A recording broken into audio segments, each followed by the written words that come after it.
Hello and welcome to the Children of Film podcast. This is episode number 5. That is our first milestone, and what a whopper of a show we've got for you guys tonight or today or whatever whopper time it is milestone too. when you are listening to this non-live podcast. But I'm here with my lovely, delightful, beautiful, radiant, charming, smart, slightly homosexual co-host Jaron Heron. How are we, mate?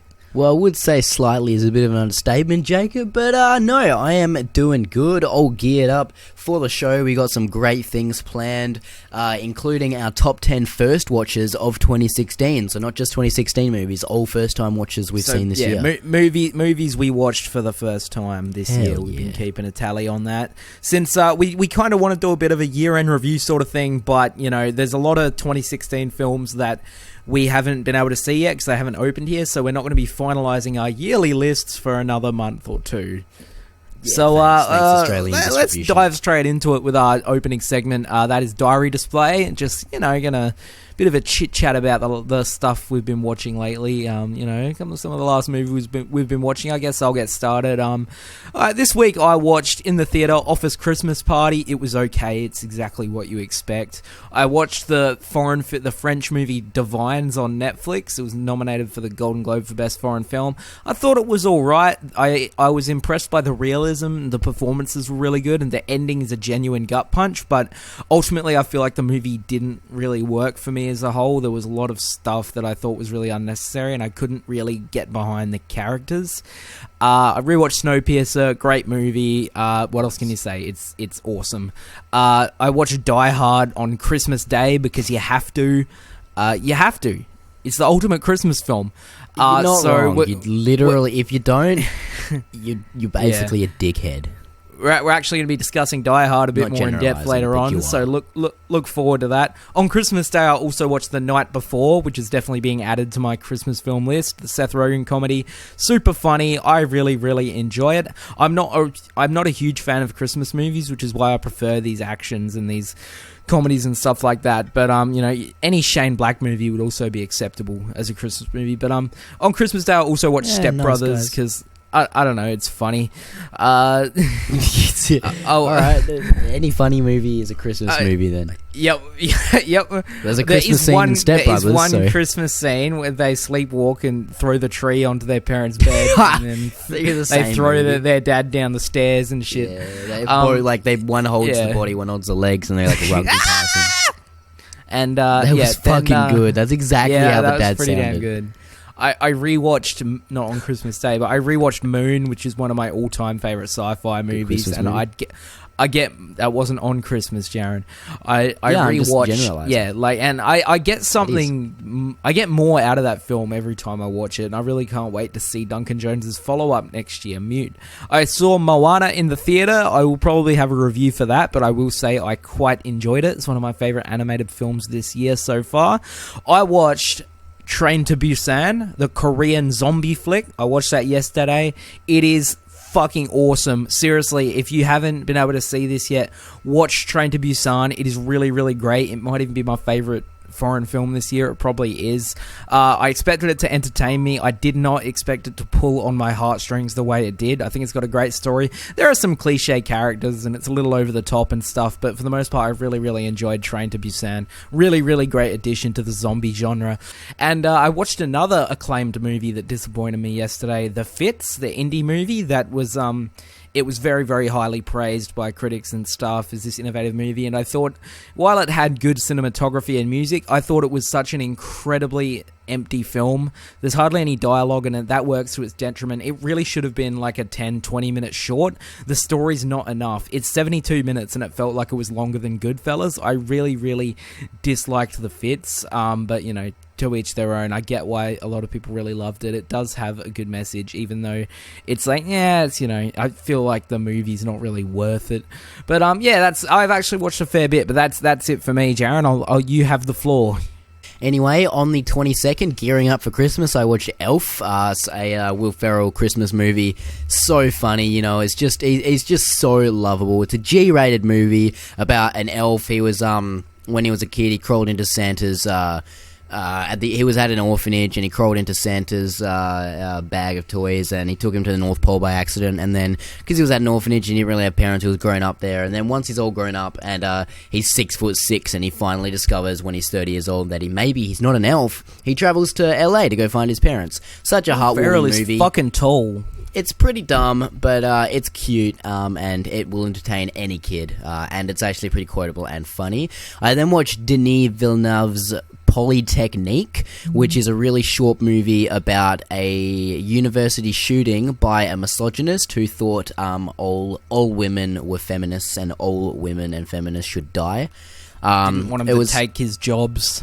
Yeah, it was really thought provoking. It was in black and white for some effect. I didn't really, probably because they're low budget. It's because Denis Villeneuve didn't want to show lots and lots of blood, because there's lots of blood but it's all black. And he said that he did not want to show excessive amounts of blood in this small movie, so he thought black and white would treat it better and it wouldn't get an R rating, which it ended up getting anyway. But then The Edge of 17 I watched in the theatre with my girlfriend. I thought it was really great. Look at me, I have a girlfriend. It didn't, yeah, well, so it surprised me too. So, I gave Polytechnique a 3.5. I gave Elf a 3.5. The Edge of 17 I saw in the theatre. I thought it was a really good coming of age movie. It's a John Hughes movie he would make if John Hughes was really, really raunchy. But I thought that even though it was really good, it was basically a culmination of every good thing about every other coming of age movie about teenagers and crap. It didn't really do anything new or innovative, but in saying that, all the characters were likable. The main chick sometimes was a bit whiny and unlikable, but it had a good moral and a good story, and Blake Jenner is fantastic, and Mrs. Kevin Bacon, I can't remember her name right now. She's in Madeline Wuntch. Brooklyn Nine-Nine, good show. Kira Watch it. Sedgwick. In Edge of 17, they're both really, really great, as is the main chick. Then on Christmas Eve, the 24th, I gave that 4.5. I watched Die Hard. You have to. Christmas Eve or Christmas Day, Die Hard is the movie you have to watch every year. It's the perfect Christmas movie, and we're going to be talking about it later because it just is. And it's an easy 5 out of 5 for me. It's in my top 25 of all time. Easy 5 out of 5 for me. It's got everything. It's the perfect culmination of action, of heart, of cheesiness, and one-liners, and just everything. And coolness, stunts, explosions. It's amazing. I also watched on the 24th for the first time. I watched The Nightmare Before Christmas. It's called Tim Burton's The Nightmare Before Christmas, even though all he did was write the poem for it. But I thought it was really good. The songs were fantastic, really, really catchy, and it started a new wave type of movies. And it's one of the first movies that were stop motion. I thought it was really good. 4.5. Then I watched on Christmas Day the night before. As you said, great Christmas movie. I prefer these ones to, general Christmas movies, these comedies, these action movies, and I think The Night Before is so funny, so hilarious, and also really touching in the end too. Jonathan Levine, who did 50-50. On the 27th, that's a 4 out of 5 for me. On the 27th, I watched another 4 out of 5 movie, Moana. One of my favorite, probably my second favorite animated movie of the year, just behind Kubo and the Two Strings. I thought it was really good. The songs were really catchy, especially How Far I'll Go and You're Welcome, the two best songs, and the leads were great, especially Dwayne Johnson. His charisma passes through the screen onto these animated characters. On the 27th, I rewatched Sing Street because I bought it on Blu-ray. Amazing film. One of my in my top 10 of 2016. 4.5 for me, easy. But Jaron, you know what I can never figure out though? The riddle of the model. Beat you to it, mate. Anyway, The Conjuring 2, I rewatched. I did a video about it. You can go check that out. I watched it late night, 12 a.m. Did a movie night for it. Made some popcorn. It's a fun time. Don't be afraid. Go watch it. Alright, and after The Conjuring 2, you go watch it, I watched Star Wars The Force Awakens. Well, after something that we're going to be talking about later. But yes, I watched Star Wars The Force Awakens. I really had a hankering to watch it after Rogue One, and also, rest in peace, Carrie Fisher. I just felt like watching it, Such a great movie. One of my favourite Star Wars movies, because, I don't hold the originals too close to my heart. I only watched them a couple years ago. But really entertaining. J.J. Abrams can bring any franchise back to life in my eyes. Jacob, should we move on to the news? Oh yeah, it's not a whole lot of news, but just one story that makes me really, really happy. This was kind of rumoured and reported on probably about 6 months ago, earlier in the year, but we got confirmation, today, that Damien Chazelle's next project is a Neil Armstrong biopic titled First Man. I believe it's based on a book. it's being written by Josh Singer, who wrote Spotlight, so we know the script is in incredible hands. Spotlight has one of the best scripts of any movie in the last few years. Didn't he also write The Cobbler? No, that was Tom McCarthy. Okay, good. Cobbler. Yeah. But he made Spotlight, so, you know. He did. But, the best and worst movie of that year. Yeah, but, well, I don't know. I never saw The Cobbler. I can't comment to its quality, but I'm sure it's not good. But yeah, the big piece of news is the man, Ryan Gosling will be playing Neil Armstrong in the movie. The two obviously enjoyed working together, so it's cool to maybe we're seeing the beginning of a beautiful partnership, Jaron. I hope so. This could be one of the great partnerships, like a Tarantino, Sam Jackson, or a Fincher, Brad Pitt. You know, this could be something really good. Or a Scorsese De Niro, or a Scorsese DiCaprio. Scorsese DiCaprio, or a Scorsese Kate Blanchett, or a Scorsese Daniel Day-Lewis, or no, yeah, you know what? They started out with an absolute bang with La La Land, and if they could top La La Land somehow, I would be mighty impressed. I mean, part of me is like, how the fuck can they top La La Land? I mean, not let alone with another music film, but with like a straightforward biopic. But yeah, knowing Chazelle, the fact that he's moving into this, I feel like he is going to put his own spin on it, and I feel like it's going to be a really, really sharp film, and I'll be interested to see what he does with space. Just think about this. Ryan Gosling, this year, I had The Nice Guys, he had La La Land. Soon he's going to be doing Damien Chazelle's new movie, and he's got something else on the horizon, bloody Blade Runner. The man's on fire. The dude's got range. Like, he used to sort of be joked about as, like, you know, from Drive and everything, the guy, he doesn't show any emotion. No, he was joked about he he has so much charisma. But even in quiet films like Drive, he has this silent charisma and this intensity to him. But at the same time, he's such a funny guy. He is absolutely hilarious in The Nice Guys. Like he shows a real knack for like physical comedy. And an underrated film in Crazy Stupid Love. He's really funny in too. Oh yeah, get that straw out your mouth. It looks like you're tucking on a tiny Are you the billionaire owner of Apple Computers? Unless your name is Steve Jobs, you cannot wear a New Balance. I wear New Balance shoes, so thanks for that insult, Gosling. But so I'm gonna throw it off the balcony and make it land on a family. It was also funny in the Big Short, as this, you know, a douchebag who knows he's a douchebag and just embraces it, and yeah, that was a lot of fun. Yeah, pretty much. Yeah, he's like, I got rich after this. You know, I never said I was a good guy. Yeah, he's so funny. And you know, you may if you're getting confused about all these big words and shit, you know, I would too. Here's Margot Robbie in a bathtub to explain it for you. Get the fuck out. Get the fuck out of here. But no, the Goz is the man, so it'd be good to see them reteam. And I'm just glad that Chazelle has something on the horizon that we're going to see. They're going to be shooting in early 2017, so we'll probably be seeing the movie in 2018, which is good. You know, 2-year gap's not bad. And I just like if Chazelle knocks this one out of the park, he is going to become a force to be reckoned with because his first two movies. But this one will solidify him. His first two movies are literally among my all-time favorites already, so that's not a bad fucking start out of the gates for Damien Chazelle. La La Land, definitely. I'm very, very keen. I love them both almost equally, but I give a slight edge to La La Land. But I'll be talking about that more in depth at some point when we talk about our best of 2016.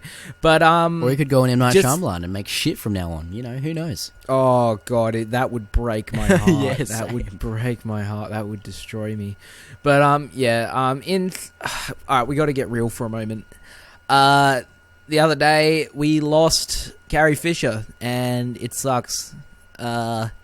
She had that heart attack probably Christmas Eve on the plane. She was reported to be in stable condition, but cardiac arrest. You know, she passed away. You know, I could make all the jokes I want, like 2016 is taking everyone, but really it just sucks. And her daughter Billie Lourd must be having the worst week of her life because just yesterday or the day before, Debbie Reynolds, her mum, known for Singing in the Rain and all that stuff, like classic musical actress. I haven't seen any of them because I'm a pleb, but no, she passed away at age 84, and how the one day apart, like that is horrible. That sucks. It's almost like she died of heartbreak or something. Seriously, like this is just devastating. She had a stroke, I believe, but yeah. No, this really amplifies my need to go back and watch Singing in the Rain now. I was kind of after La La Land. I'm like, I need to go see these old musicals, and now I got to see that. But no, I've heard she was a star. Debbie Reynolds, she was a star, and No, I mean, Carrie Fisher, known for Star Wars, but she was so much more than that. She was this really, really great outspoken personality. She was so honest. There's these stories of how she was a great script doctor. Like, she worked on a bunch of scripts in Hollywood, and helped, fix them and everything. Movies like Hook and stuff like that. She probably helped with some of the Star Wars scripts and everything. But, getting Star Wars, pretty much, she's always known as Princess Leia and everything. And it is this iconic character, and it was really cool seeing her. She embraces it it too. She loves being known as Princess Leia. The Force Awakens was really cool. She was great in that, and looks like she's gonna have a very prominent role in Episode 8 as well.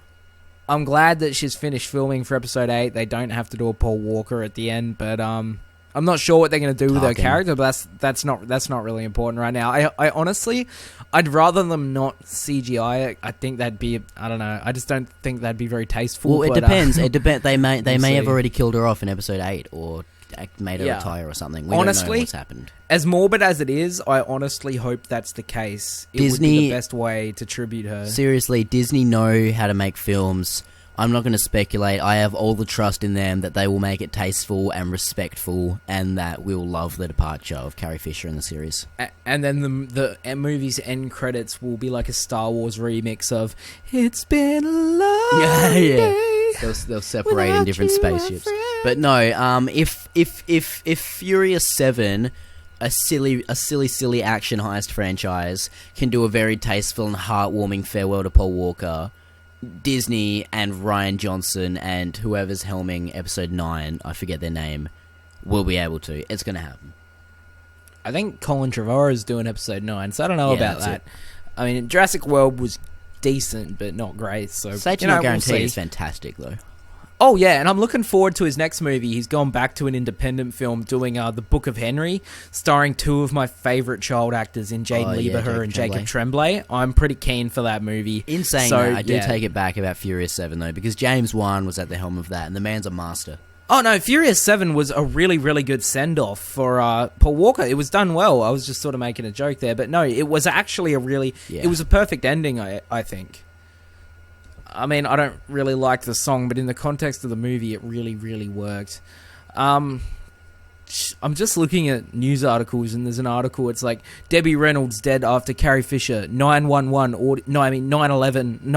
that's the number. 911 audio released. Who wants to listen to that? What? That's like, that would be stressful. Jesus. Like, can we give them some privacy? Seriously, that's a bit far.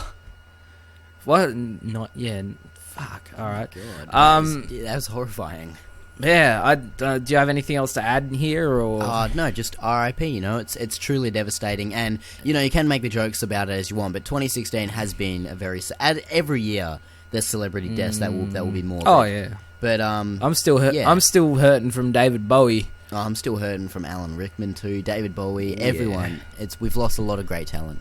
My man Hans Gruber. He's robbing Nakatomi in heaven now. Yeah, he is.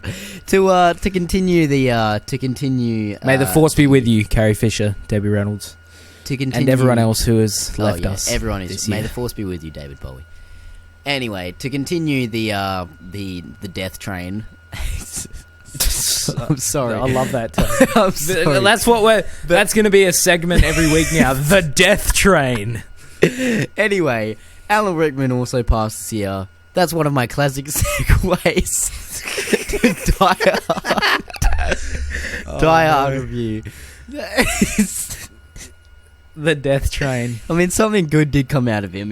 I got to do a classic segue, so Yep. All right, that's one way to segue. Yeah. Anyway. No. We got to talk about. I mean, we didn't do a podcast last week because we were busy Christmasing. Although I will admit I did nothing on Christmas. But our Christmas segment this week. Movies. Yeah, pretty much too. Yeah. But so instead of doing an entire Christmas episode, we're just going to talk about our favorite Christmas movie, which is jointly Die Hard. Die Hard. What else can it be? We agree. Oh yeah. I mean, I don't like Christmas movies in general, I find them boring, which is why, why not just have a really great action movie that doesn't even need to be set on Christmas? Set it on Christmas. Voila, you got a great Christmas movie. Exactly. Gets you in the bloody spirit. I mean, there's nothing like a man in a tank top running around killing terrorists and stepping on glass to get you in the Christmas spirit. Versus 12 terrorists in a just hotel. The way he likes it. Exactly. That is the way he likes it. Tagline. Well done. I like that. This is the perfect movie. It's not also just set on Christmas. There's a lot of things. There's so many references. The ho, ho, ho. Oh, now I have a machine gun. Ho, ho, ho. All of the stuff that goes on, the celebrations. He's there because it's a Christmas party, everything that's going on. There's, there's stuff every decorations and stuff, all that. It's a celebration, It's a celebration of the holiday. It's a celebration of a sweaty man running around, crawling through pipes. It's a celebration of action, and spouting off epic one-liners. It is pretty much. Welcome to the party, pal. Oh my god! The one-liner, yippee-ki-yay, motherfucker. Excuse me, sir. This line is reserved for emergency calls only. No fucking shit, lady. It doesn't sound like I'm trying to order a pizza. Like it's just incredible. It is the epitome of fun, cheesy, one-liner, amazing, heartwarming action movies. It's one of the best action movies of all time, in my opinion. It's got to be. Yeah. Seriously, every Christmas, you just sit down, you watch this. It's not just a Christmas movie. It celebrates the holiday and gets you into the spirit because there's so many Christmas pop songs, and also the whole soundtrack is pretty much Christmas songs. So it subliminally gets you into that as you're listening to it as it goes along. Yeah. And now that I've regathered my train of thought, I just want to talk about how great the villains are in this movie because they're humanized. They're human really beings. Are. They're evil, and it's like, everyone thinks they're terrorists at first, but then they come in, they're actually roaming, and they're smart, The villains don't, aside from maybe a couple of them being a bit brash, they mostly don't make any stupid decisions, and they mostly know what they're doing, especially Hans Gruber. Like, I love the part when he gets found by John McClane, and he's like, pretending to be an American. Oh, God, please don't shoot me. Please don't shoot me. Oh, you're one of them, what's your name, pal? Clay. Seriously. He is, but the thing is, and what's so compelling to watch is John McClane is always one step ahead of them too. Yeah, gives him an unloaded gun. Sure, and one thing that no one else has ever done since, because they don't want to be copying Die Hard, those people, shoot the glass. He's running on, who thinks of that?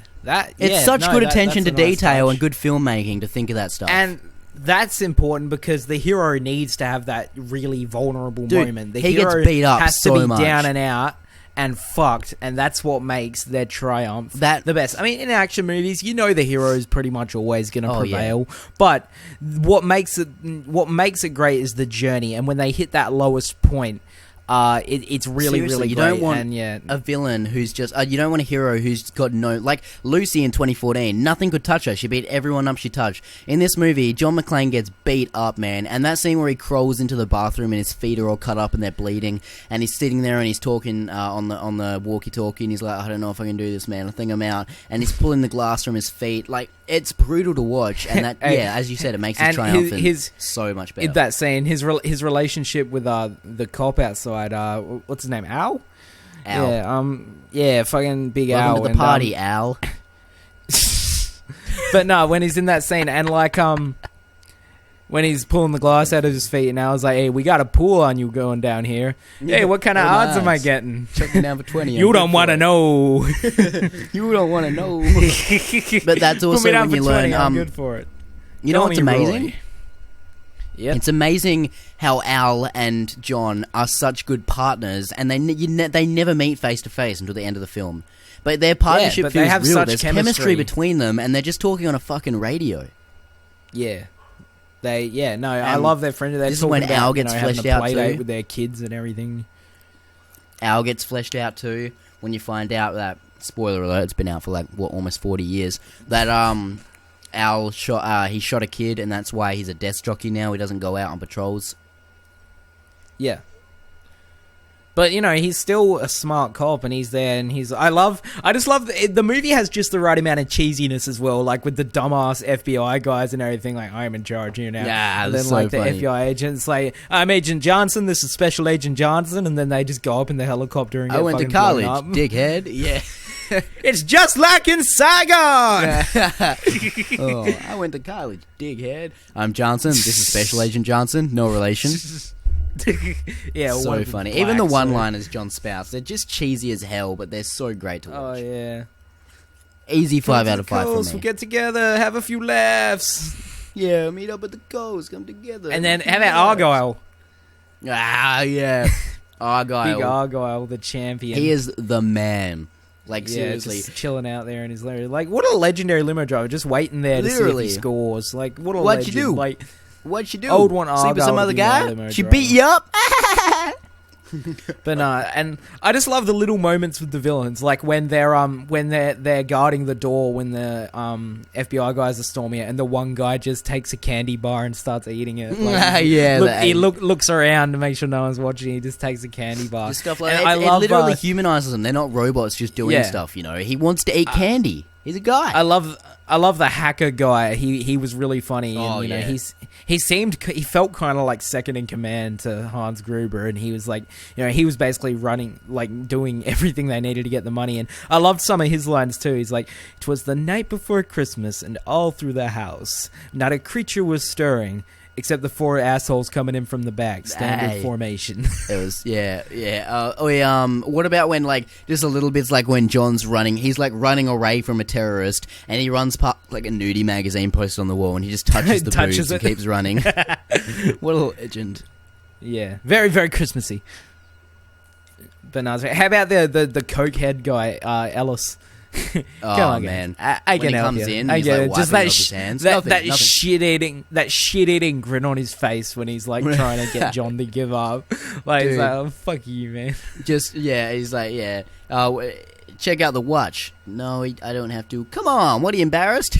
It's a Rolex. What a fucking douchebag. It is a Rolex. I It's a mean, he's a Rolex. dead settler. And then I love, like, it was John just actually- knows he's doing it. He's like, you missed some. Yeah, it's actually really poetic how she had to let go of him as well. When Gruber's holding onto the watch as he's falling out, and they had to let go of the watch, and that's how they got him to fall too. Rest in peace, watch. But no, yeah, Rest in and peace, I love Gruber's death scene. He's like fighting him and everything, and he's like, hey, I'm gonna pull you off. And then when she unlatches the watch, you see fear in his eyes. Seriously, as that he's is acting. falling. It's his very He's first like, feature, oh, too. Shit. Yeah, no, Alan Rickman is the fucking man. So good. He's such one of the a best good all-time movie villain. villains. And Super he's smart. definitely one of my favorite all-time movie villains. And what was I going to say?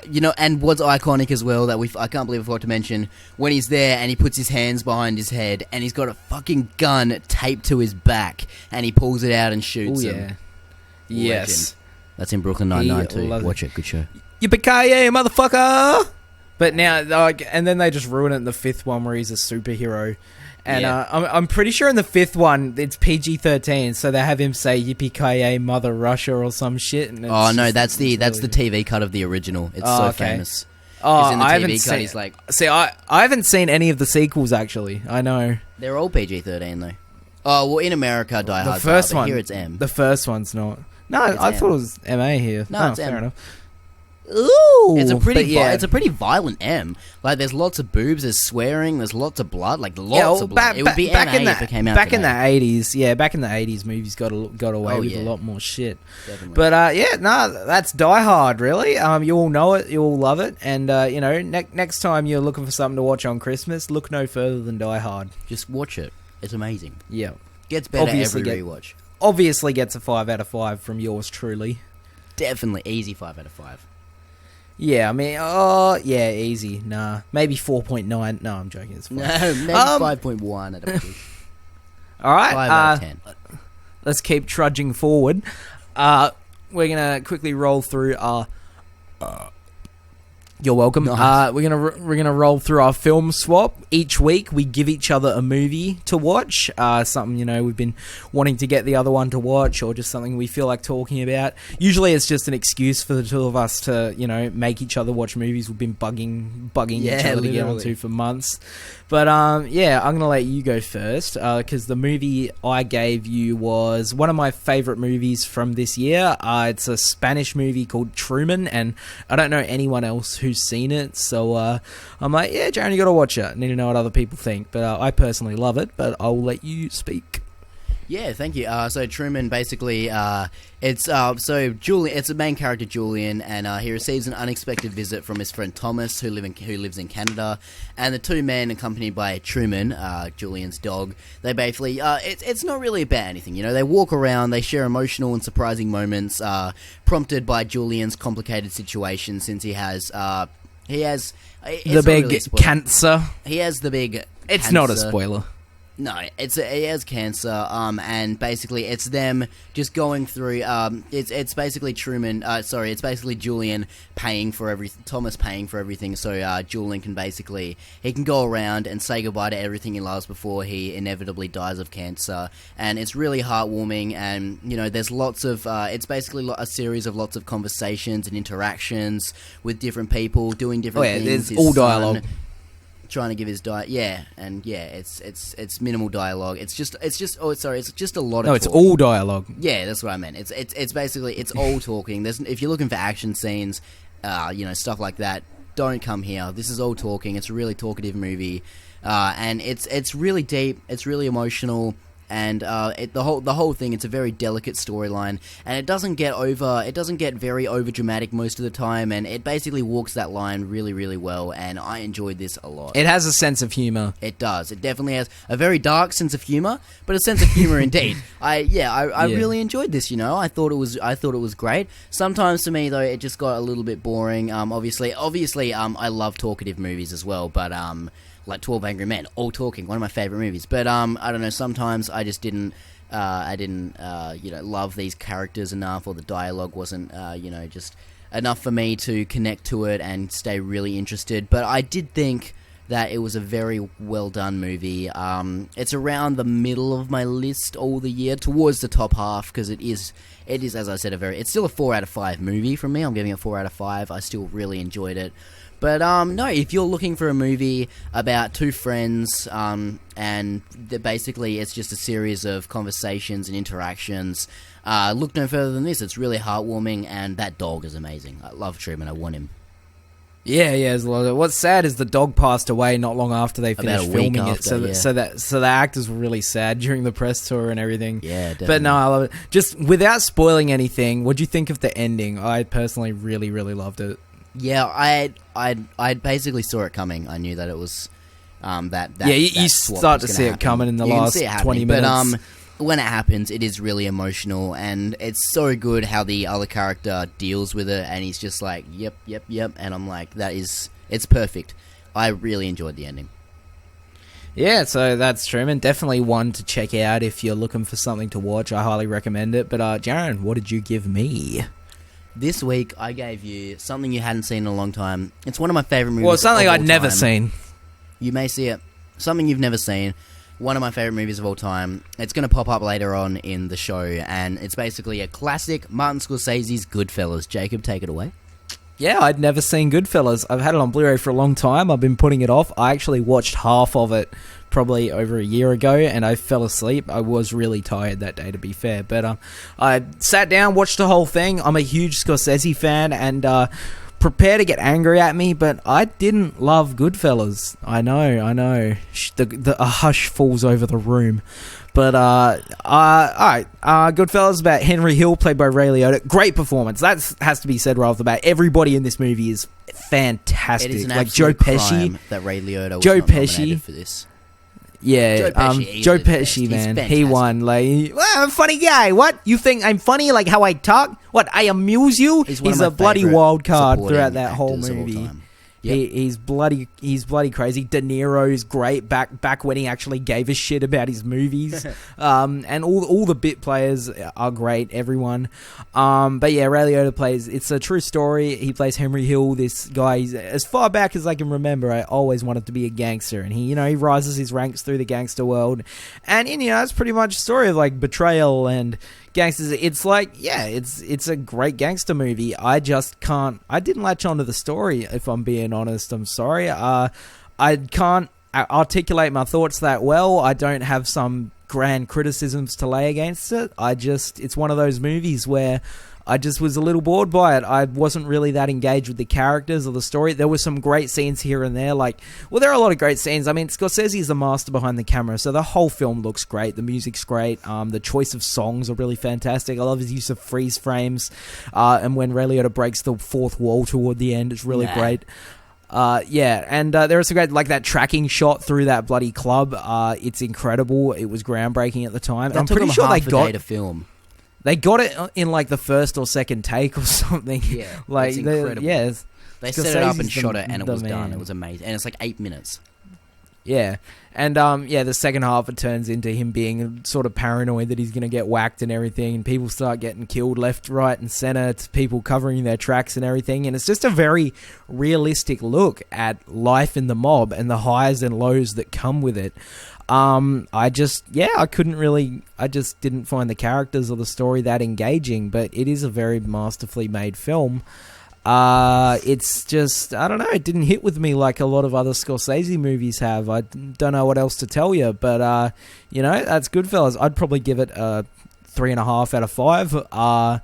It's, as a film, it's a perfectly made film. It's just not one that I could really enjoy, or one that I could see myself watching again. Don't know why. That's just how I felt. I'm a huge Scorsese fan.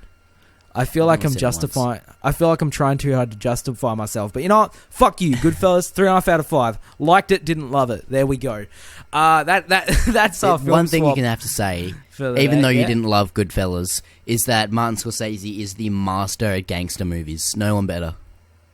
Oh yeah, definitely. Francis Ford Coppola. Really good as well, but Scorsese for me just does it.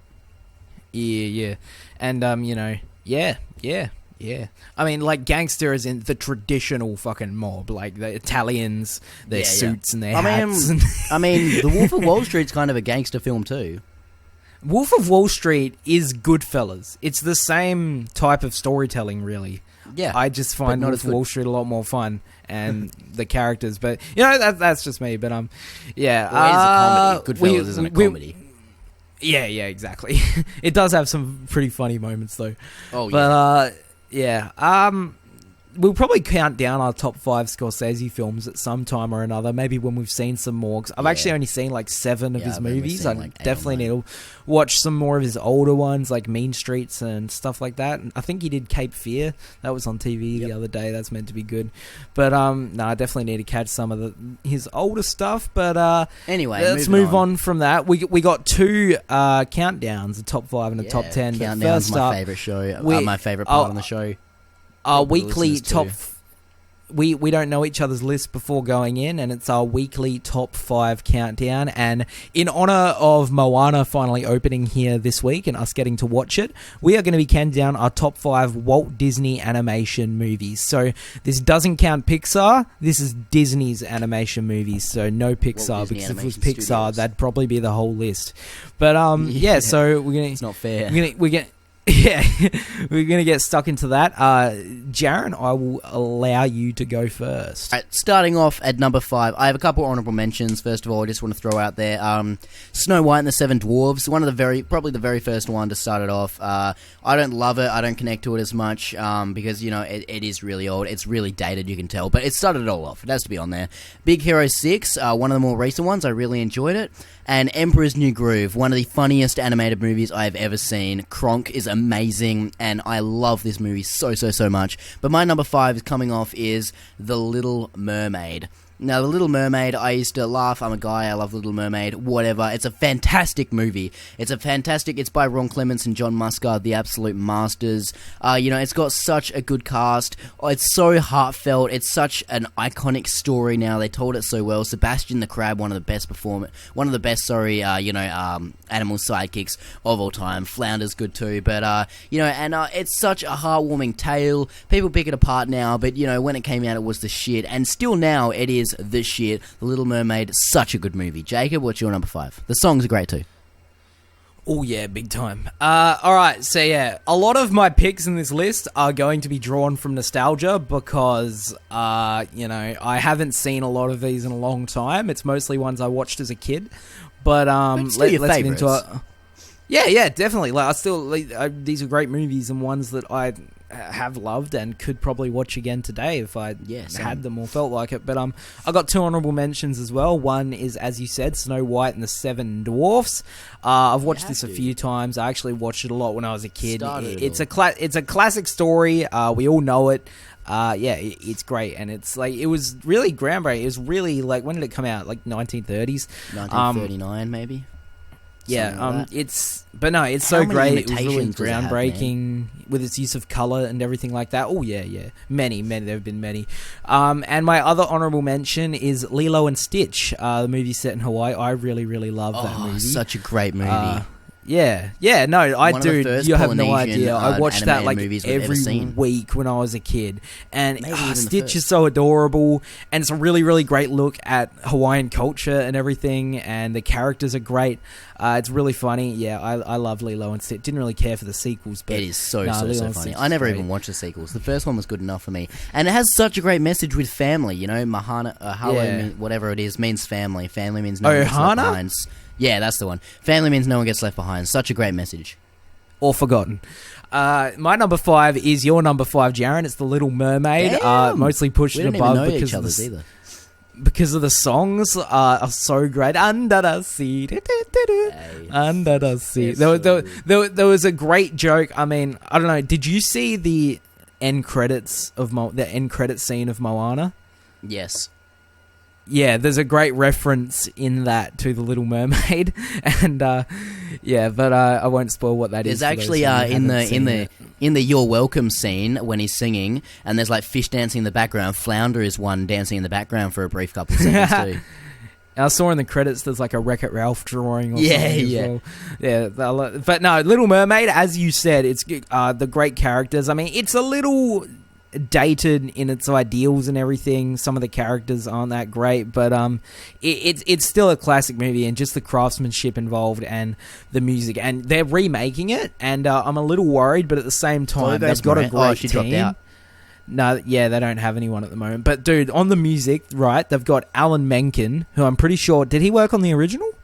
Yes, and he did the Sausage Party song. Yeah, and Lin-Manuel Miranda, who is a genius and did the music for Moana, which just came out. I think he won for Best Original Song for The Little Mermaid. Yeah, who would you cast as Ariel in the remake? That is tough, actually. Well, I don't know if I can think of anyone good off the top. Yeah. I mean, you kind of just instinctively think of redheads, but it's hard to think of who would actually be good for the role. Seriously, if she wasn't playing the beauty, maybe Emma Watson. Yeah, no, I could definitely see that. Yeah, she was I don't know. I don't know about Beauty and the Beast. I'm not that excited for it, but we'll see. Also, Alan Menken was nominated for Best Original Song, and he won for Best Original Score. The man. All right, your number 4, Jaron. My number 4. All right, again, it's my number 4. I'm just going to go straight into it. Is Beauty and the Beast, the very I've actually never seen it. Oh, I used to love this as a kid. I had it on VHS. I used to watch it all the time. It's such a great movie. Even when you go back and watch this, as some are outdated, this isn't even outdated, you know. All the messages, all the things that happen, they're still relevant today. You can still watch it and find, resonance in it. You can still relate to these characters. It's really, really amazing. I absolutely love this movie. What was I going to say? Cogsworth, Chip, all the little characters are amazing. Gaston, no one talk. The Gaston song is incredible. All the music's in this. You're going to hear that a lot. But Disney are the masters of animated musicals. No one better. Bobby Benson as the Beast is fantastic casting. Some of the best casting in the whole movie. But also Paige O'Hara as Belle as well. You can't go far. But it's just so it's masterfully directed. It's masterfully scored. The animation is absolutely gorgeous. It was the most beautiful animated movie that we had seen when this came out, which is how beautiful it was. It took everything to a new level. It's a Disney classic now. As we said, it's getting remade. Just talking about this makes me want to watch it again, man. It is such a fantastic movie. This is one that if I'm going to have kids, they have to see, because it's just part of the Disney, novella of perfect movies. Beauty and the Beast, 5 out of 5. Right on. My number 4 is one that you've already mentioned. It's The Emperor's New Groove. Yes, I love it. Yes. Yeah, some people might be a little perplexed by the choice, but honestly, again, I watched this all the time as a kid. I actually watched it maybe like a year ago. Yeah.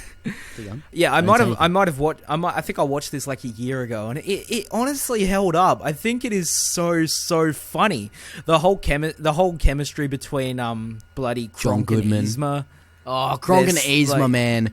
They are two of the best villains in any animated Pull the lever, movie. Kronk. Wrong lever! Or like when... Yeah. Hey? Yeah, keep going. When he's trying to poison Cusco or whatever, and he's sneaking around, and he's like, doo-doo-doo-doo, he gets spotted, and he just sticks to the wall, and he's like, for Cusco. The poison chosen specifically for Cusco. Cusco's poison.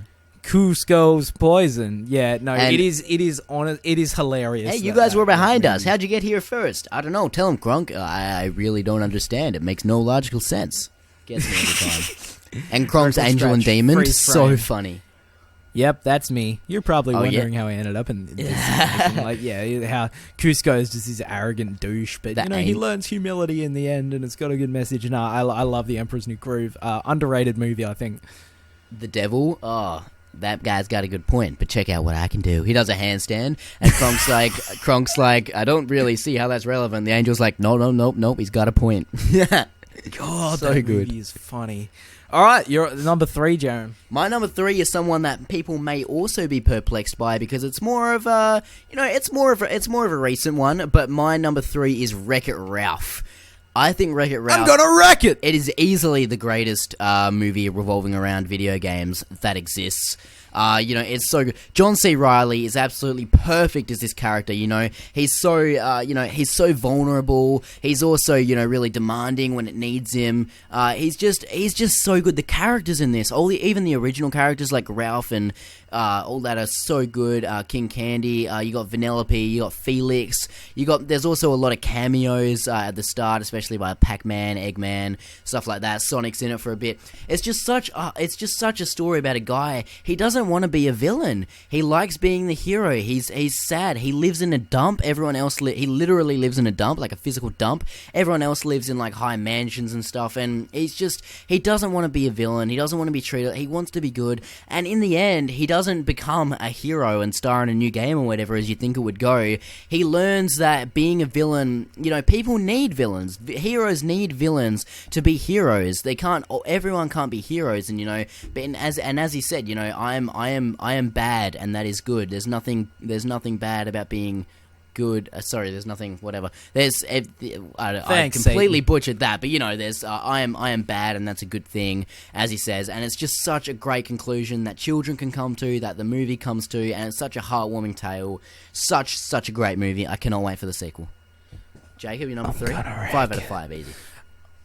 Mine, numero 3 is one I haven't seen in quite a while, but I think it's really fantastic, and it was an important movie for Disney, and that is Mulan.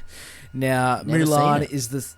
You've never seen it. You should get on that. But Mulan is the story of this tomboyish girl, and it's like Chinese, and she wants to fight in the Chinese military against invaders, and with the help of this dragon played by I Eddie believe fucking. I'm just looking at the cast. And it's great. There's so many. Like most of the cast is Asians. Like this was one of the most groundbreaking movies for Disney in terms of like their progressiveness and everything, and what they're going into now. Obviously, like they're really, really great at showing all these other cultures. But Mulan is so good. It was one of the first, she joins the army and disguises herself as a dude, and then like a General Shang's a bloody badass, or Captain Shang, whatever his name is, and stuff, and she ends up becoming a hero and showing them all that she's a fucking badass. And Eddie Murphy's great as the dragon, and this also has great songs like I'll make a man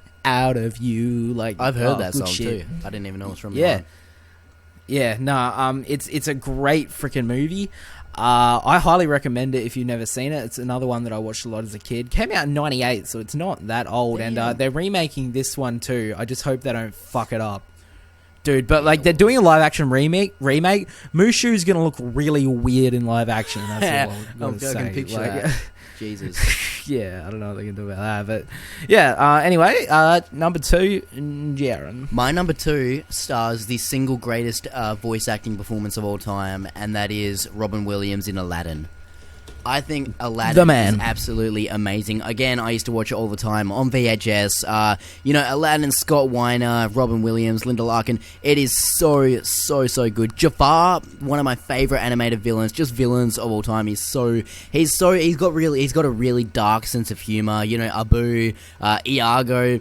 I'm surprised you read a fellow. I was calling you the parrot from Aladdin. It's just so...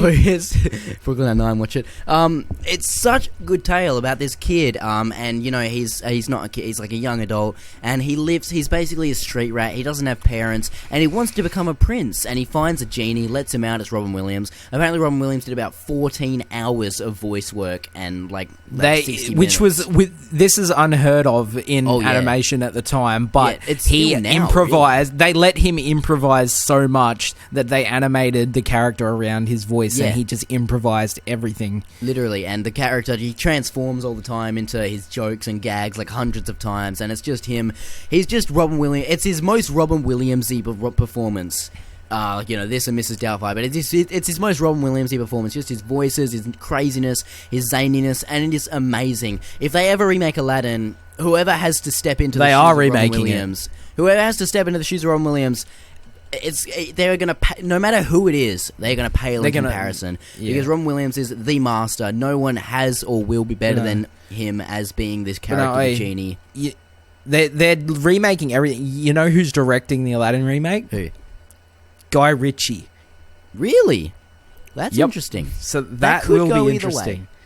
But no, this it's already got a script. And John Musker too. They're doing it. The absolute legends. It's got such good music. I've got a song in my head, but I can't remember the lyrics. It's da da da dee da da dee da da. Such a good song. There's such good songs in this. I can show you the world when they're flying on the magic carpet. It's an Indian princess, one of the very first ones unheard of, when all princesses like males and females, apart from Mulan, which you said they were all white. But no, this is basically an Indian movie. Pretty much every single character. None of them are really white, which is actually something to be celebrated as well. But no, it's just such a great movie, such a great message. Kids should watch it. It's entertaining as all hell. Never a dull bit in the movie, never a slow bit. It's always so funny.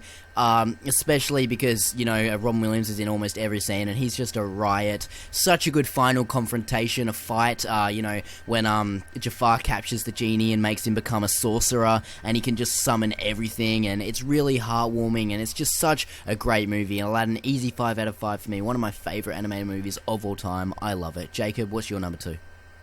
They're remaking Snow White as well. They've remade Snow White like 7,000 times. Yeah, but the guys who wrote the songs for La La Land are doing the music for it, so that's cool. Fair enough. That'll be cool. Anyway, enough tangents, but seriously, they're remaking The Lion King as well. Speaking of which, my number 2 is The Lion King. Nice. It's been bloody young since I've seen this, as it is with most of them, but no, I love The Lion King. It's a fucking classic. It is it is like the ultimate heartbreaking kids movie, man, and you'll know what I'm talking about, buddy. Mufasa, whatever his fucking name is. Mufasa. Nah, I'm getting brutally murdered, and no, I love The Lion King. It's, again, I don't have a whole lot to say because it's been a while since I've seen it, but Timon and Pumbaa are the fucking man. The men. They're the men. Jeremy Irons is fantastic in this movie. The hyenas are bloody scary. Like, the villains are evil in this, which is really good, and it's a great movie about the animal kingdom. Simba's a good character. He's a little whiny and annoying at times when he's a kid, but no, The Lion King is a bloody classic. Now, Jaron, I will let you continue because I know you have some strong words about The Lion King. Yep. My number one movie is The Lion King. Because I know you. It is, oh yeah, it's my favourite animated movie of all time. Bar none. The Lion King, absolutely amazing. It's the story of Shakespeare's Hamlet, basically. Matthew Broderick's so good. Jeremy Irons, as I said, Robin Williams is the best performance as a hero or good guy in animated movie of all time. Jeremy Irons would be the best performance for a villain in any animated movie of all time. He is so threatening, he's so scary, he's literally terrifying. He transcends onto the screen through his voice acting performance, and his character becomes terrifying. James Earl Jones is the best person ever. If they're doing The Lion King, James Earl Jones needs to be Mufasa again, because he has a thunderous voice. He has a voice with charisma. He has a voice you can look up to him, and it is absolutely, as you said, it is heartbreaking. You don't know him for too long when Mufasa goes alright. Yeah, alright, give me shit. I've got you calling him Mustafa now. When Mufasa, it's a hard name. When Mufasa, at least I know what it is. Anyway, when Mufasa goes down in that like 25-minute mark, even though you've only known him for that long, you can really feel their relationship. You know, they spend time building it for that first third of the movie, and it is absolutely heartbreaking when he's trying to get his dad back up, and he doesn't know he's dead. He's like, Dad, we gotta go, get up. And then, to top it off, Jeremy Irons comes over as Scar, one of the most evil moments in any movie of all time.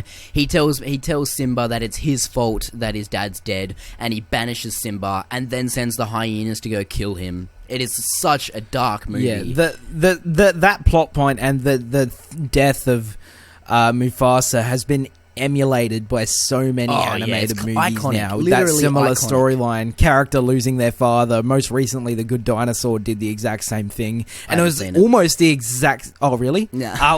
It's not that much of a spoiler. You can see it coming, but it's almost the exact same death as well. Like falling into I think it's like a river or something, but he sort of falls off a cliff into the river and gets washed away or something. But yeah, that's not really a spoiler. It happens in the first 10 minutes. But yeah, no, it's been emulated so many times, and I'll let you continue. Well, it is a spoiler, but I don't really care about The Good Dinosaur anyway, so I don't care. Who cares? It's not even that good. The songs, they're the best Disney songs Good Dinosaur in any Disney movie. You know, I just can't wait to be Hakuna Matata. I have a personal hatred of Just Can't Wait to Be King, because I had to listen to my sister sing it for like a year period when she was a kid, and she was really bad. It's an incredible song though. Like all the songs in this, even Mufasa's song. It's just incredible. Every single thing is on point. There's not a footstep wrong in this movie. I don't even think he is a bit whiny, but that's the point, you know. He sings a song about how he can't wait for his dad to die. He's just like he's meant to be this kid, you know, and he is whiny because he is a child and he doesn't know any better. And this is the ultimate coming of age movie as well. Literally, he comes of age, as you said, Timber and Pomone, the man, and it's just an amazing movie. I love it. Jacob, what's your number one? All right, 3 out of 5 for me. You want to guess? What do you think my number one is? Oh, I'm gonna wreck it. Jaron, my number one is actually Wreck-It Ralph. I'm sorry, it's not I'm Gonna Wreck It. Oh, fuck, you're wrong. My bad. Yeah, my number one's Wreck-It Ralph. You know, they're like, yeah, well, it's so modern, you know, it's not a classic. There are no songs in it. I love Wreck-It Ralph. It is destined to be a classic. I've watched it many times. It's it's one of the best video game movies that's not based on a video game, and those seem to be the only ones that people can do right. But no, I love this movie. It's an absolute blast from start to finish, and I can enjoy, kids love it, and I can enjoy this as an almost kind of adult.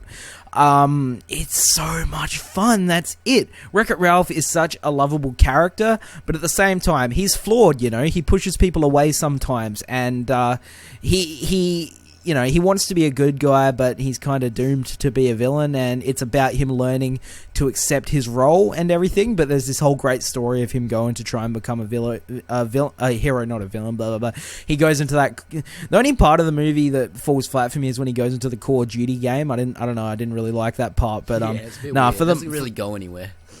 Yeah, but no, from when he goes into like the bloody racing game and he meets Vanellope, it is really, really great. The two develop this really, really great friendship. Sarah Silverman plays the character Vanellope with like just the right amount of annoyingness. She's annoying, but at the same time, she's also pretty endearing. And then Fix-It Felix, the guy... Now, a lot of movies would have... had this character be like a douche, like, oh, I'm a hero, fuck you, Ralph, He's a nice guy. You're a loser. But Felix is a genuinely good guy, and he feels bad for Ralph, and the two end up sort of going on a bit of an adventure together as well. Doesn't he fall in love with the Call of Duty chick? Jane Lynch, yeah. Yeah. No. So I liked all the character dynamics in this are great, and the animations are absolutely gorgeous. The whole kart racing stuff and everything. And Wreck-It Ralph's my favorite. Say what you will. Yeah, it's not a classic, but I love it. It's so much fun, and I could go back and watch it whenever. And I'm so bloody excited for the sequel, Wreck-It Ralph. One day we should count down just our favorite animated movies, period. Now that is going to be a freaking shootout. Yeah, that is going to be brutal. I don't even know if Wreck-It Ralph would make my top 5. Probably not. But neither. But that's it for our animated movies list, and we're at an hour now, so it's a long show. We're probably gonna try and nut through this in less than 20 minutes, but we push on forward. We're good at it. Oh, we love nutting it out. So we religiously document every movie we watch, and this year we've been taking down every movie we have watched for the first time during this year, and since this year is over, we are each going to count down our top 10 favourite first-time watches. Top 10, the movies we like the most that we movies, saw. All movies from any year that we watched for the first time. So really, could be any movies, We've each got different stuff that we've seen, and there's a lot to choose from, but we're going to do it. I guess I'll go first for this one, but I'm going to count down my 10 through 6, and then he'll do his 10 through 6, and then we'll push on from there. But top 10 first-time watches of 2016. Now, I've got to do a couple honorable mentions because there are some really, really great movies that I miss out, and there are some 2016 movies here. Sing Street is up there for me.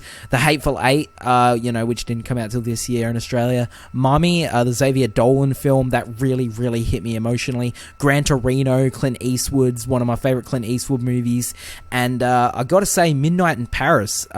It's my favorite Woody Allen movie I've seen so far. I really, really loved it. It's one of my favorites I've seen for the first time this year. Now, let's get into it. The top 10. My number 10 is J.C. Chandor's A Most Violent Year, starring Oscar Isaac and Jessica Chastain. Now, this came out in 2014. I missed it during that year, but I got the Blu-ray and I decided to check it out just on the basis that I'm a huge fan of the cast, Oscar Isaac especially, and Jessica Chastain's one of my favorite actresses working today, and you got David Oyelowo and people like that. But it's set in the 1981, which was statistically one of the most violent years in New York history, and he's this fuel supplier, and his fuel trucks keep getting robbed. And, there's this whole thing where his employees start trying to arm themselves. He's trying to make this big deal to buy this gas facility, and it all keeps going wrong. His loans keep falling through. And it's basically about a guy trying to keep his integrity, trying to stay honest and decent in a world full of corruption.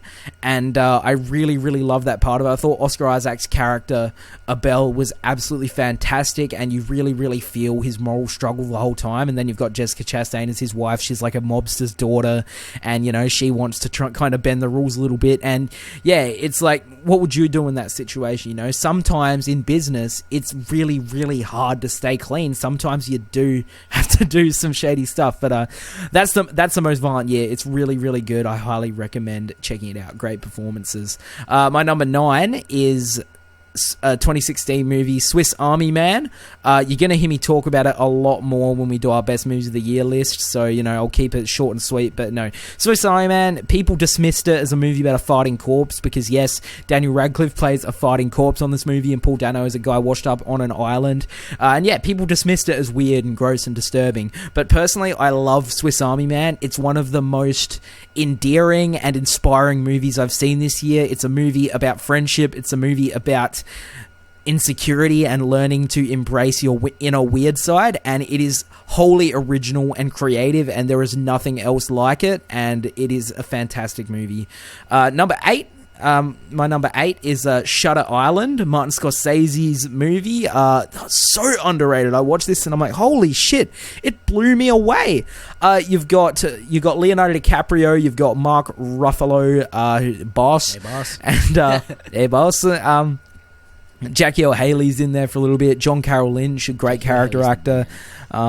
Yeah, Michelle Williams, and of course Ben Kingsley is the guy sort of running the island and everything. But yeah, he's a U.S. Marshal, and he and Mark Ruffalo are going to investigate the disappearance of a patient from this mental hospital on this island.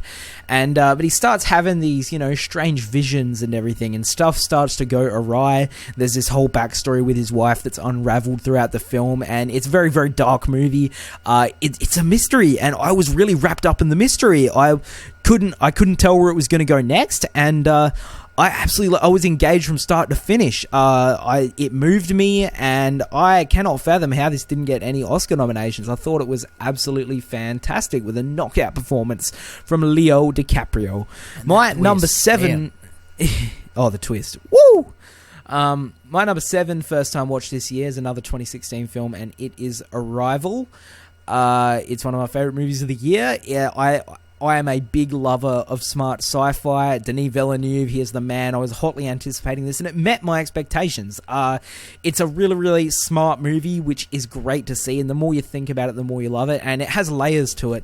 And that's what I love about Amy Adams' performance in this as the lead. Her performance has layers. You watch it, and then when you watch it the second time, you see a whole new face of the movie, and you see things differently, and of course walking on eggshells, trying not to spoil anything. But no, Arrival is a really, really smart movie. It's beautifully filmed, gorgeous cinematography, the music is incredible, the ending I think is very, very moving, and I love that it's a film about trying to communicate with aliens, trying to communicate with them, not trying to start war with them. Ultimately, it's an anthem about peace and encouraging humanity to work together, and I love that about Arrival. My number 6 is a Sidney Lumet film. I kind of vowed to myself to try and watch some more of his films, because I was a huge fan of Before the Devil Knows You're Dead, which I saw a couple years ago, and I'm trying to go back. So Dog Day Afternoon is my number 6. Sidney Lumet, man, he is the man. I need to watch Network and all that sort of stuff. It stars Al Pacino, and honestly is one of the... He's one of the best performances I have ever seen in this movie as Sonny, this bank robber. Attica! Him and John Cazale are these two bank robbers, but they don't really know what they're doing. They're very jittery. They're very nervous. You know, the hostages kind of give them a bit of shit throughout it, and there's this whole thing. It's a sort of a real-time movie. They're sitting there and they're negotiating with the police and everything. He starts getting crazier and crazier. The crowd start getting into him. He robs the bank to pay for his gay lover's operation. Sex change operation, yeah. And it turns into a big media crisis, and it's a great look at we have to let the press know that only one of us are gay, man. I can't be seen as no homo on TV. Yeah, it's like a look at how the media quickly changed the public's perception of like these heists, these events, and it has a great ending. John Cazale is also great in it. He was only in like 5 movies before he died, and like 3 or 4 of them were nominated for Best Picture at the Oscars. Like, that's a pretty good batting average for him. But no, it's a fantastically paced movie, fantastically written, and yeah, Al Pacino is absolutely incredible.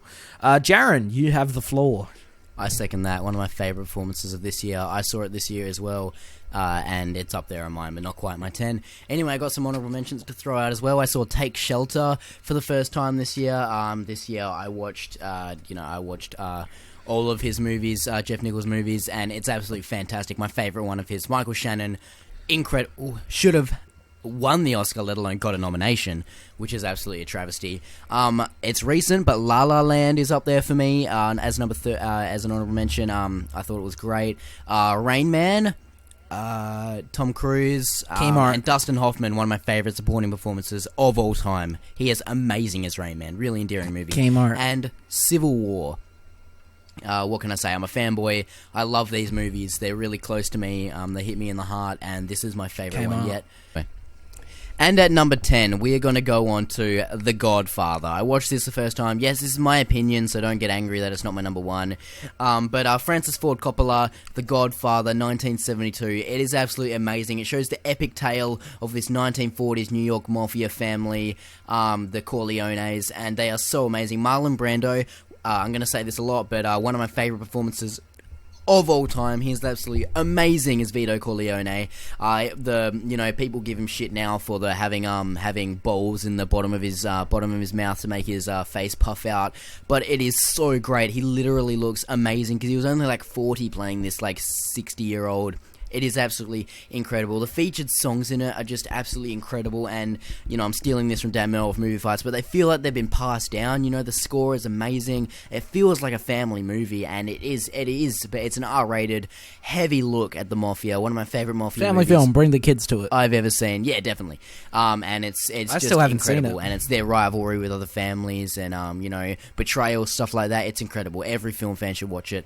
Next, I have 1999's The Green Mile by Frank Darabont. Yes, I only saw this for the first time. Don't kill me. I absolutely loved it. Michael Clarke Duncan, incredible. Tom Hanks is amazing. Doug Hutchison, really good. Sam Rockwell pops in there for a bit. He's amazing too. Such a great movie about this Stephen King adaptation of basically Michael Clarke Duncan is put on death row and he has magical powers.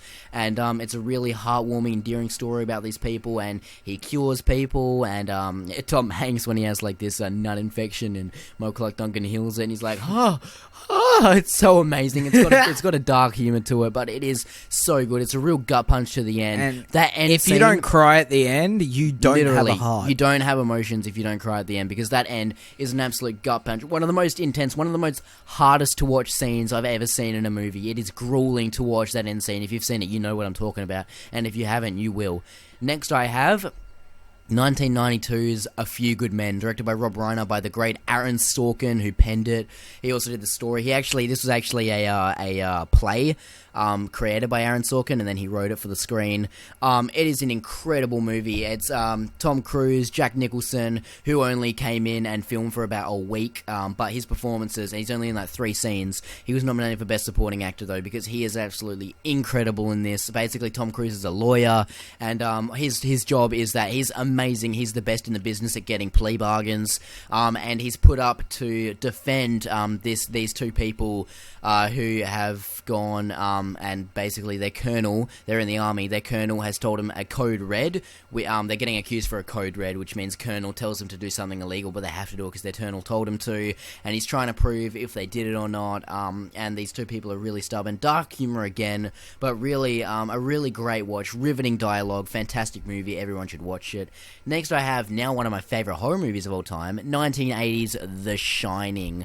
That's right. Basically, this is number 7, and The Shining is by Stanley Kubrick, based off the story again by Stephen King. He has some really great adaptations and some not good ones. Anyway, Shelley Duvall, incredible, one of the best female performances in cinema. Jack Nicholson as Jack Torrance, incredible. It's a really long watch, but it pays off, man. And it has one of the scariest end shots I've ever seen, when it goes to the photo back from the 30s, because this is set in like the 80s, and when it shows that photo from the dinner party at like the 1920s, and basically Jack Nicholson or Jack Torrance is in there just giving his creepy smile, that is absolutely horrifying. Like, it is haunting. An incredible movie. I love it. And next, I have, surprisingly, when you said your number 6 was a Sidney Lumet movie, I was like, what? But I actually have a different one. I have 12 Angry Men. Another courtroom drama. Yeah, boy. I love courtroom dramas.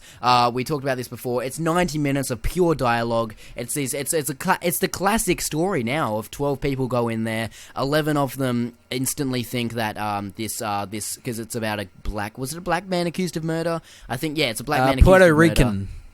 And Puerto Rican kid. Yeah, that's right. All 12 people think he's guilty except one, and he slowly convinces every single other one who are just blinded by racism and stuff like that, like their thoughts and their ideologies. And he basically, it's such a heartwarming story. I'm liking it even more as I'm talking about it. He starts showing them the facts. You can't just be blinded by your ideology and stuff like that. You have to look at the facts. This is a person's life that is on the line. It changed everything. It changed cinema, the way screenplays are written. It is an amazing movie. Jacob, do you want to go on to your number 5? Alrighty, I'm going to do my number 5 to number 2, and then Jan will do the same. My number 5 is another investigatory sort of drama movie, and that is Spotlight, one of my favourite 2015 films, but I didn't get to see it until January this year. But no, I absolutely adored Spotlight. I've seen it a few times now, and I think this film is perfect. In its execution, I don't think it puts a single foot wrong. There isn't a moment of filler. There isn't a line that's wasted, and it shows the utmost respect to the story, and it's not afraid to tell the full story. And I absolutely loved it. It's about this group of Boston Globe journalists who broke the scandal of child molestation all over Boston and all over the country eventually, in the Catholic Archdiocese, in the world. Oh, in the credits they show like all the places in the world where priests have been accused of child molestation. It's like, whoa, that is a lot of places. But no, the cast are on point. One of the best ensemble casts you've ever seen. Michael Keaton, Mark Ruffalo. Mark Ruffalo's been in 2 of my top 10. Rachel McAdams is great. Liev Schreiber is great playing against type. John Slattery, Stanley Tucci, Brian Darcy James, Billy Crudup. Everyone is really, really good in this movie. It's perfect. The musical score is incredible. The acting, man, towards the end when they all start sort of looking at their own faith and everything. And Mark Ruffalo, when he starts to get so mad towards the end, when he sees like the little kid singing, and he's just like shh, and he just like shudders, and that final shot. When he goes off, he's like, it could have been you, it could have been me, it could have been any of us, because all these guys were growing up in the same area when all these other people who are now coming out got molested. No, it's just a really, really great telling of a true story, and it's a very, very important film, I think. It deserved the best picture. While it wasn't my favourite film of 2015, it was my number 2, and I fully think it deserved that Best Picture win. My number 4 is another investigatory sort of drama. I like them, and it's one you've already talked about. It is 12 Angry Men. I'm a big fan of Sidney Lumet. I liked it a little better than Dog Day Afternoon. I watched this for the first time a few months ago. And no, it is so good. It is fantastic. I have not watched many riveting. films. It's all dialogue, and it's riveting. There's not a boring moment in it. Hey? I honestly have not watched many films before 1960, and this movie, I feel like this movie changed the game, really. It feels like a modern movie. It feels like something Aaron Sorkin would have written. The screenplays out, and what I love is there's 12 of these guys. Each character is defined. None of them are named. They're all like Juror 1, Juror 2. But like, you watch the movie, and as the movie goes on, you really know each character and where their head's at, you know? There's internal conflict in all 12 characters. It's incredible. And like, it's like an hour and a half long movie. It's a short movie, and in that time, you know every character and what they stand for and what they're about. And obviously, the one guy standing up and trying to change all their minds. And as they slowly look at the case analytically and think, look, this is a human's life. We need to really think about this, because half of them just want to go home and everything. And then that scene when the last guy breaks down, and before he changes his mind, he's like, not guilty. That is amazing. Powerful. Like, the performances are incredible. Henry Fonda is fantastic as the guy trying to change everyone's minds, and it is incredible. 12 Angry Men. Where has it been all my life? My number 3 is 2016 movie. You'll probably hear me talk about this a lot in the coming months, but it is La La Land. This movie it changed my life, man. It's... you've all heard about it. It's a musical by Damien Chazelle. We talked about it earlier in the show. It's an old school type musical mixed with modern Hollywood, and it's an upbeat, whimsical movie but that's also drenched in melancholy and realism, and it stars Ryan Gosling and Emma Stone, and they are great. They are this couple. They're both aspiring artists. She wants to be an actress. He wants to be a jazz musician, and he is a jazz musician, but he wants to own his own club. He's just scraping by playing gigs at cocktail parties and shitty bars.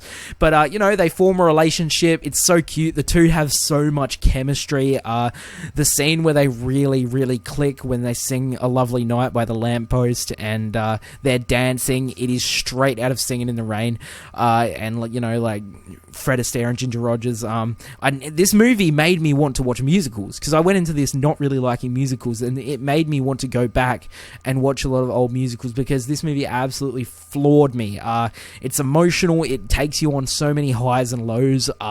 It's a salute. It's a salute to those crazy people who move out to LA and follow their dreams, and Damien Chazelle was one of those crazy people, and he just wants to pay tribute to that, and I think it's a really, really beautiful movie that should be experienced by everyone, and I can't wait to watch it many, many more times.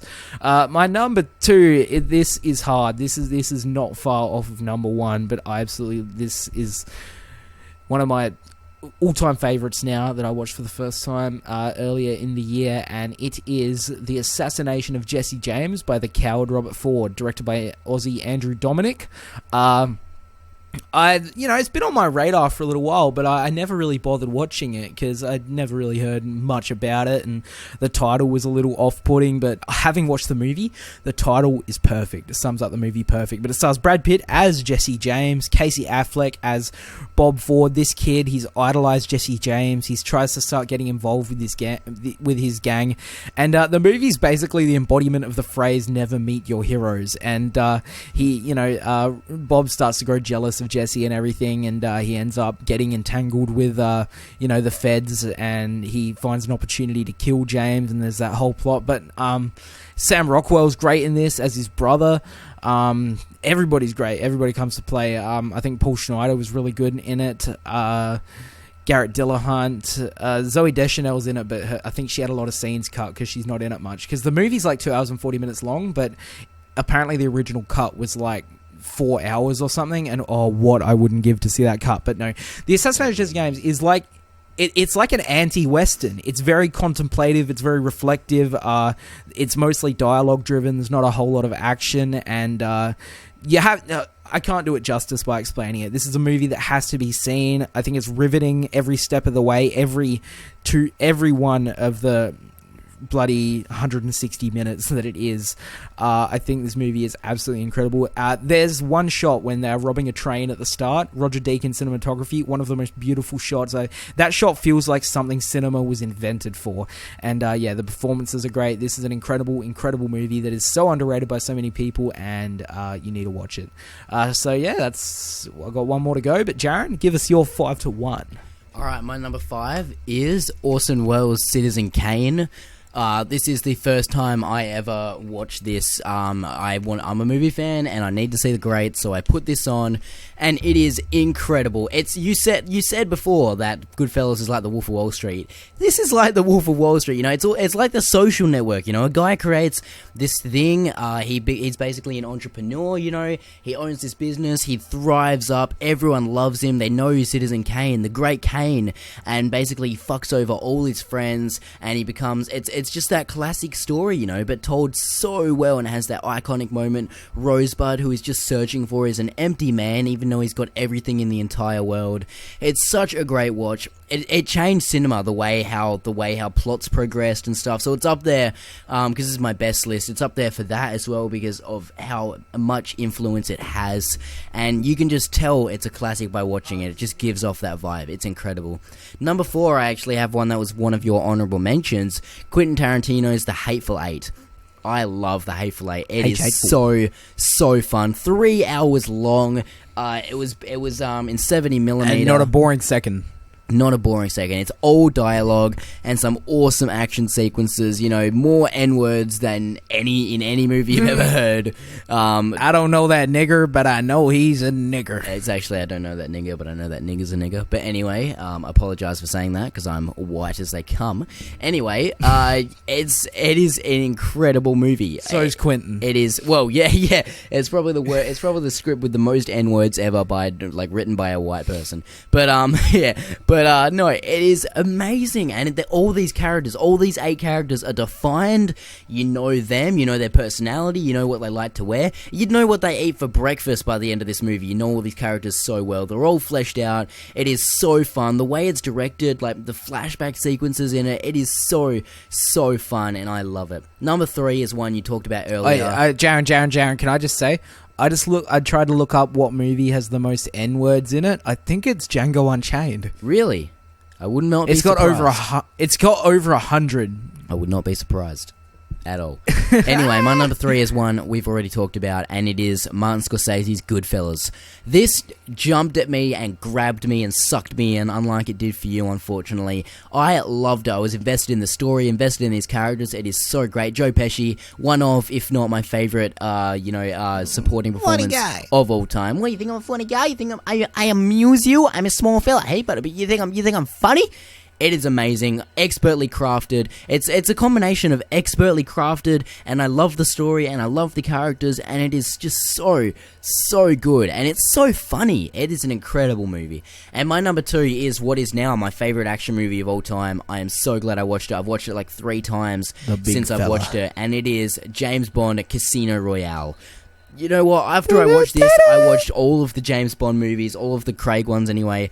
None of them did anything to me like Casino Royale did. I watched it the first time, I thought it was good, and then I immediately watched it after, and I thought it was great, and I've watched it so much time since. I've actually watched it like 5 times this year. It's my most. I've actually forgot that I didn't log it once or a couple times, but it is amazing. It's like 2.5 hours. It is a slog, but not for me. I enjoy every second. It passes by like a 90-minute movie. He is this amazing character. There's this internal conflict. We talk about how heroes need to take a second to, when they're hurt, they're down. Heroes need to get beaten up. This guy is amazing. There's a full 5-minute scene dedicated to him washing the blood off himself, taking off his clothes because they're all scraped up, and then he goes and sits in the bathroom in a non-sexual way with this Bond girl in quotation marks in the shower, fully clothed. It is such a heartbreaking scene. I cry in this movie at the Vesper scene at the end every time. It's so heartbreaking to watch. I go through all emotions watching this movie. I laugh. I'm amazed by James Bond. The action sequences, that first one, the fast running scenes,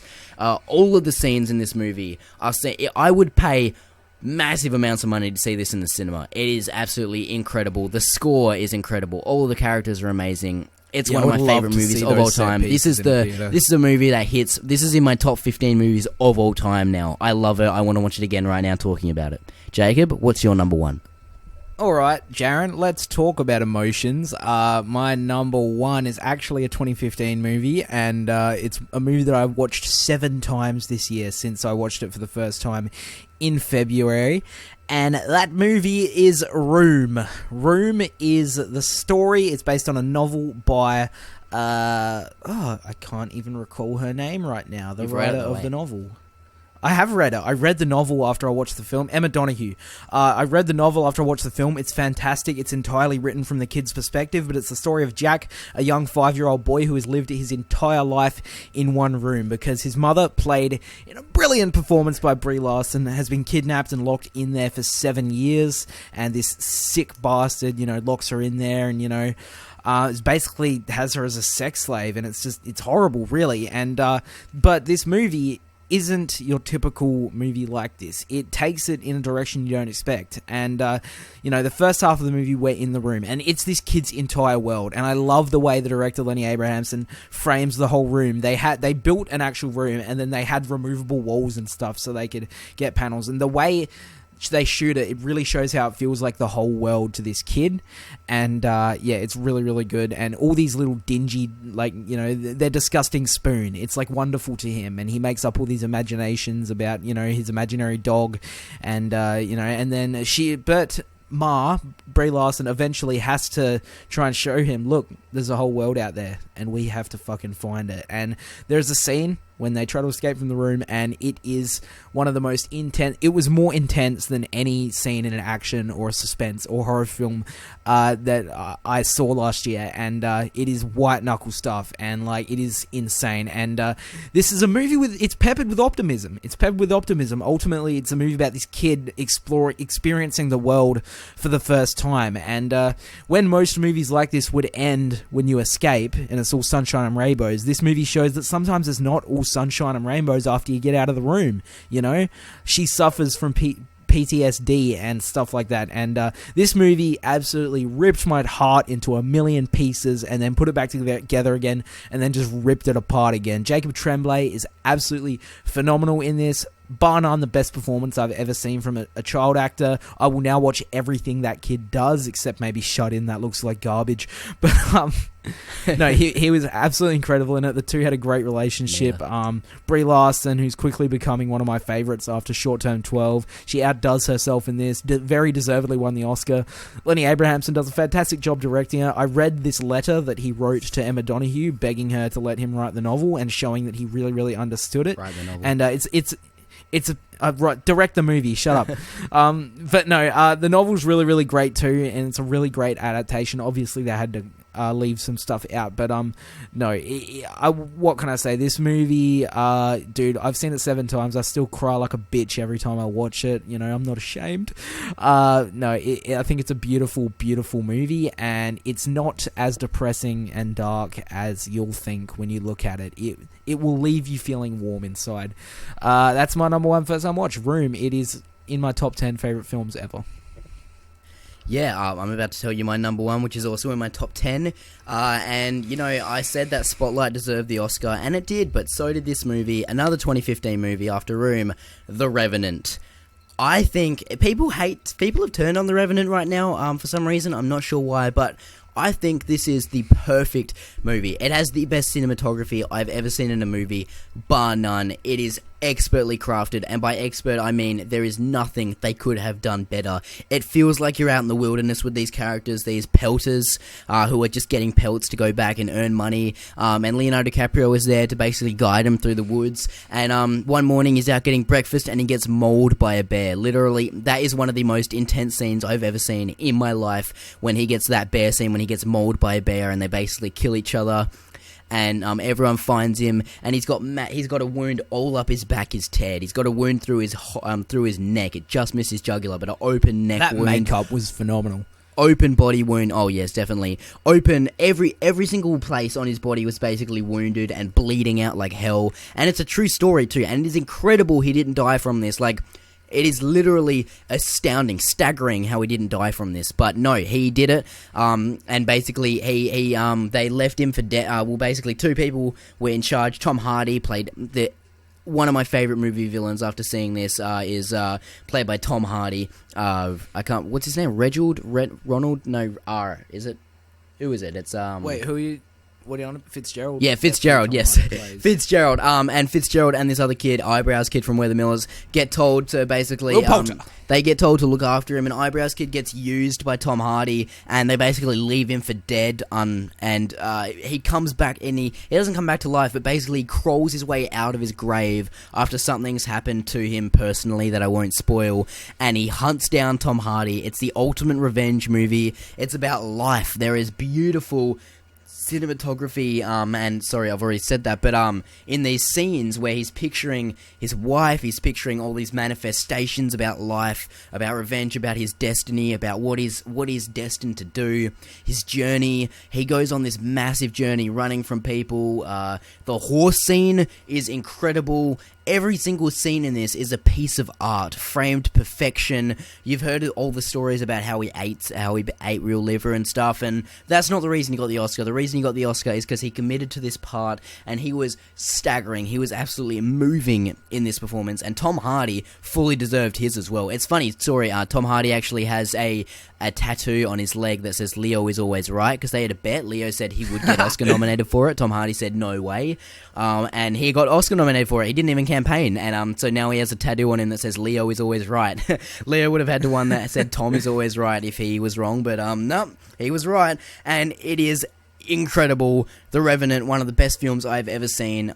I watched this twice in a row, maybe even 3 times in a row at the cinema without seeing anything in between, because it blew me the fuck away. The Revenant, please, if you haven't seen it, please watch it, and don't go on your phone. Please pay attention to it. Take in all of this. I guarantee you'll be glued to the screen, and you will want to watch more and more and more. One of my favorite movies of all time. It's probably in my top 5 best cinematography in any movie ever. It's staggering how good the gorgeous cinematography is. Emmanuel Lubezki is a genius. All right, that's the show. That'll be the show then. That'll be the show. Yeah. So thanks for listening. Everyone has to rant and talk about a bit long, but that you probably haven't seen for hours. if anyone's still here, thank you. We appreciate you. We love you. We really do appreciate you. Anyone who listens, anyone who subscribes, definitely subscribe if you enjoyed it. Chuck a like and a comment on Facebook. Oh yeah, we'll leave that. The two of us run a Facebook group called Indie Movie Discussions, where people can just come together and discuss movies and everything. And we're currently doing our year-end awards. We've got a bunch of polls up, so join the group, vote on those polls. You know, what are some of your favorite movies of the year and stuff like that. And join us. Check us out on Letterboxd. We'll leave them below if you want to read more about our lists. We got lists for everything. I've got like 40 lists, but now the ones at the top are like my first watches 2016, my favorite movies of 2016, stuff like that. If you want to know if you want to know my worst first time watch of the year, it's Dirty Grandpa, same as my worst movie of 2016. Fuck Dirty Grandpa. Anyway, basically, I've got a new video up about, it's basically, I said it before, it's a movie night, just random, watching The Conjuring. I'll probably have some movie reviews soon. I'm going to see Why Him soon. I love James Franco, love Cranston, hoping for good things. We'll have to see. If you want to see Jacob's top 10 worst movies of the year, go to Inside Jacob's Mind. I'll plug that for you. Great video. That is my main channel. It's your second main channel. Yeah, I mean, it's my solo channel that I've had for a couple years, but, I do a lot of stuff on there. So, yeah, go subscribe to me there, I guess. There's a lot more movie-related content there as well. All right, that's enough plugging. That's Children of Film signing out. Thanks Stay classy, watching, San Diego. And we will see you. Fuck you, San Diego. Go fuck yourself, San Diego. Santiago, Brooklyn Nine-Nine. Good show. Santiago, Amy Santiago, totally sex tape. Okay, goodbye. Watch it. Brooklyn Nine-Nine on Netflix now.